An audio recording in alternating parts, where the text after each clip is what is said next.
Jordan down and Stephen Enoch's going or something. I think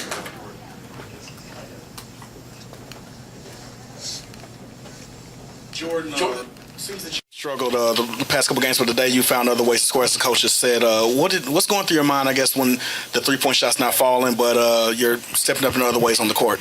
I know at the end of the day when it comes to scoring, you're going to have off nights. Every shooter has off nights, off games. It happens. I know I can score in other ways besides shooting threes, which is, how I did it today. Obviously, I didn't play a lot in the first half. I got in foul trouble, but I was able to pick it up in the second half. But in terms of scoring, it's going to come if I let it come. It's really just rebounding and just trying to stay locked in on defense when I'm not really worried about scoring.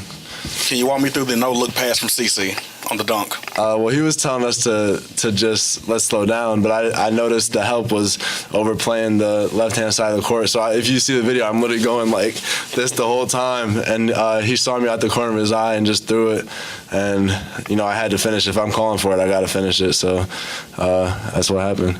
Do you think he was intentionally faking them out by pointing? He was pointing the opposite direction and acting like a play was going on over there. Yeah, was that intentional? Because if he had looked at me in any type of way, they would have overplayed it. That's how they came to start out the game. Really overplaying me, and they just lost track of me for a second, and that's how I was able to do it. Defensively, in the second half, you guys really clamped down. Talk about that and how you all played. I think you held them to under 30% shooting in the second, or no matter of fact, 26%. We just had a talk as a team in the locker room. The thing that we've had success because we were able to keep teams out the paint and just really lock in and help each other out. And we weren't doing that in the first half, and that's what we had to do in the second half, which is what really helped us, just helping each other and stay in front of our mans and not really letting them get into the paint a lot. Are you conscious during a game when a kill happens? Like it's become a term that Chris Mack talks about quite a bit. Can you feel it when you're getting ready to get a kill as a team?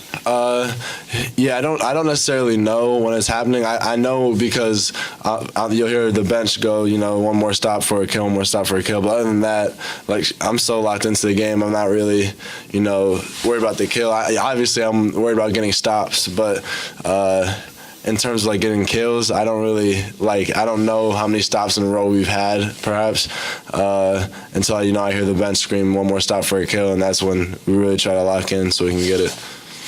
Were you guys, along with everything else, were you guys just determined you weren't going to let Johnson and McGowan's beat you this time? I mean, did a really good job on them. Yeah, they're really good freshmen. They're going to be really good in this league. Last game, like I said, we took it. We went in there thinking we were just going to go in there and just blow them out, and they can really play. And, that was a big emphasis. Obviously they both killed us last time we played them, and, we didn't want that to happen again. So, yeah, we definitely focused on them a lot more. Jordan, how did you stop them? Just don't let them get into the paint. Just don't let them get around the rim. They both can finish really well, but in terms of shooting, that's not really strengths of their game. So if we can stop them from getting into the paint, we would be fine. Jordan, from the time you came on campus over here to your right, keep looking at the wall. There you go. From the time you got here on campus to now, what are some maybe subtleties to Steven's game that have improved enough to the point where now he's doing what he's doing? It's really just taking his time and not really settling for that little hook shot every time. That's what he really did early in the season.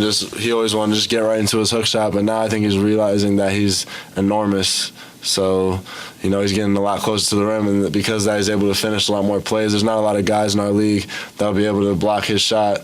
He's not just tall, but he's just big, he's a strong guy, so there's not a lot of guys that'll be able to stop that, and I think he's starting to realize that, and it's really helping him out. What are some of, in your opinion, the biggest signs of growth you've seen over the past few weeks since that last game at Pittsburgh? And are you still learning new things? Did you learn anything new tonight, or are you at the point now where it's a little more consistent? It's been a little more consistent lately, but, we're still getting better and we're still learning things, just, continually improving on defense. And same thing with offense, really just trying to push the pace and, just get to our spots. And that's really what's been helping us. Chris Mack said that he expects Enoch to be one of the better players in the ACC. How good could Steven be? Steven could be great. Like I said, not a lot of people can block his shot. He can be a great shot blocker, a good defender. He can really be really good for us and be great in this league. And I know he will be. He's been getting a lot better as we go on in ACC play, and it's only going to get better because Coach Mack and all the coaches are doing a great job with him. Not just him, with all of us in terms of really improving our games individually and as a team. So the sky's the limit. When you're going through a little down cycle like the last two games with your outside shooting, what do you do? Do you do anything special to try to get out of it? Does it bother you? You just try to put it aside, or how do you handle it? No, because it doesn't really bother me because at the end of the day, it happens. Every shooter, it happens. I'll get in the gym and shoot a lot more, but if it's not falling, a lot of the threes I'm missing is in and outs and in and outs and in and outs. So it's not like I'm missing bad. It's just it's not falling, not going in for me. Those are shots I know I'll usually make, so it's not really worrying me. I think I was 2 for 6 from 3 today.